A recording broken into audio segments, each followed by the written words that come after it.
শিক্ষার্থীরা, তোমাদেরকে গত ক্লাসে ব্যাপন সম্পর্কে বেসিক ধারণা এবং গাণিতিক সমস্যার সমাধান করা হয়েছিল। আজকে আমরা এর পরের টপিক, দেখো এখানে সুন্দর করে ছবি আঁকানো আছে, নিঃসরণ, আর এখানে আছে মোমের কলম।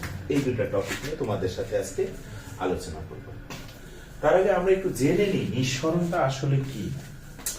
দেখো, নিঃসরণের সঙ্গে এরকম বলা হয়, সরু ছিদ্রপথে উচ্চ চাপ অঞ্চল থেকে নিম্নচাপ অঞ্চলের দিকে গ্যাসীয় পদার্থের ছড়িয়ে পড়ার ঘটনাকে ব্যাপন বলে, নিঃসরণ বলে। তাহলে কি বললাম? উচ্চচাপ অঞ্চলের দিক থেকে নিম্নচাপ অঞ্চলের দিকে গ্যাসীয় পদার্থ শুধু ছড়িয়ে পড়বে।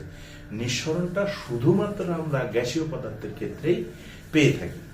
তাহলে দেখো, আমরা যখন বডি স্প্রে ব্যবহার করি, তোমরা যখন করো, বডি স্প্রেতে চাপ দিলে কি হবে? প্রথমে স্প্রেটা বের হবে, তারপরে তার স্মেলটা চারিদিকে ছড়িয়ে পড়বে।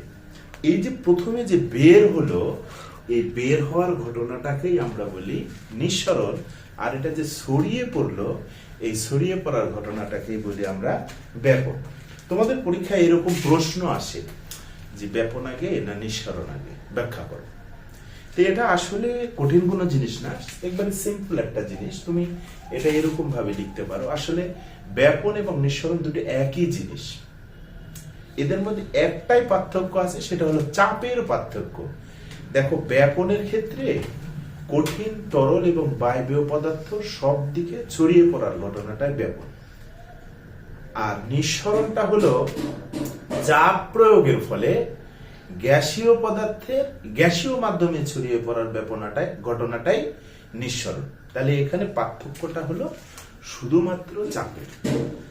তো তোমরা যখন বডি স্প্রে ব্যবহার করবো, আমরা বাসায় যে রান্নার সিলিন্ডার ব্যবহার করি, তুমি যদি সিলিন্ডারের মুখটা খুলে দাও, তাহলে কি হবে? দেখো, আস্তে আস্তে প্রথমে সিলিন্ডার থেকে গ্যাসটা নিঃসরণ হবে, তারপর চারিদিকে ছড়িয়ে পড়বে। তাহলে দেখো, আগে নিঃসরণ পরে ব্যাপন ঘটলো। এইটাই খুবই সিম্পল, তোমাদের পরীক্ষায় আসে, তোমরা আসলে এরকম করে সুন্দরভাবে লিখে দিবে। এরপরে আমরা মোমের গলনটা একটু দেখতে চাই। দেখো, মোমের গলনে মোমের সাথে তিনটা অবস্থা জড়িত থাকে: এর কঠিন অবস্থা, বাষ্পীয় অবস্থা এবং তরল অবস্থা। এবং একই সাথে মোমে রাসায়নিক পরিবর্তন এবং ভৌত পরিবর্তন, উভয় ধরনের পরিবর্তনই ঘটে। তো এইটা বোঝার জন্য দেখো, আমরা এই মোমের ছবিটা আরেকবার আঁকাই। তোমরা নিশ্চিত অনেক সুন্দর ড্রয়িং পারো। আমি এত ভালো ড্রয়িং পারি না, তারপরও আমি একটু দুঃসাহস দেখাই তোমাদের সামনে।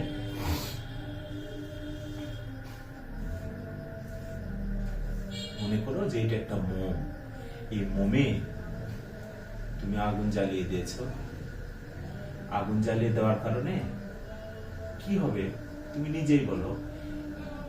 এখানে মোমে দেখো, একবারে সুতার গোড়ায় যে মোমটা আছে, এটা তরলে রূপান্তরিত হবে।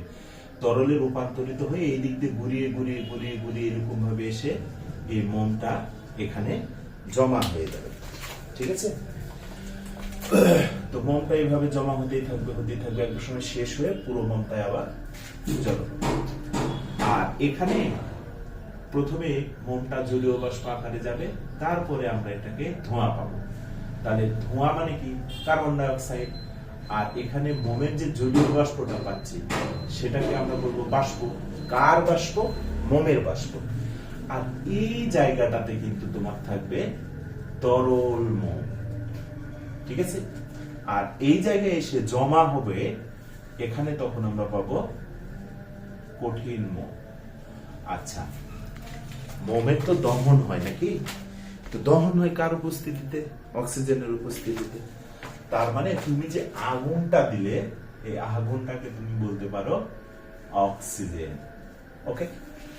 তাহলে দেখো, এখানে দেখো, প্রথমে তো এইটা আমাদের মোমবাতি, এটা আমাদের মোমবাতি, ক্যান্ডেল। এই মোমবাতিটাকে প্রথমে আমরা অক্সিজেনের উপস্থিতিতে দহন ঘটালাম।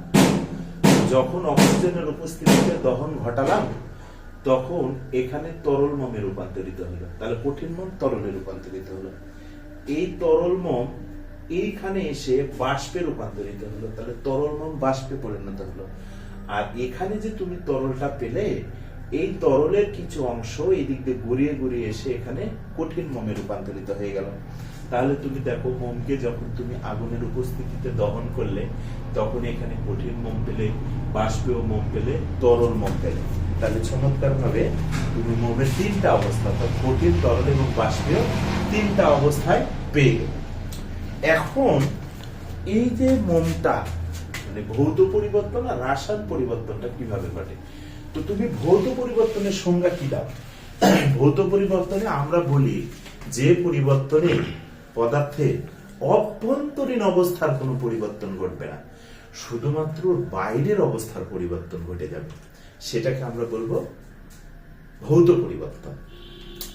আর রাসায়নিক পরিবর্তনটা হবে যে পরিবর্তনের ফলে পদার্থের ভিতরে এবং বাইরে উভয় অবস্থারই পরিবর্তন হবে এবং এই পদার্থটা অন্য একটা পদার্থে রূপান্তরিত হয়ে যাবে, চাইলেও আমরা তাকে আর পূর্বের অবস্থায় ফিরিয়ে আনতে পারবো না। এই ধরনের পরিবর্তনকে বলবো আমরা রাসায়নিক পরিবর্তন।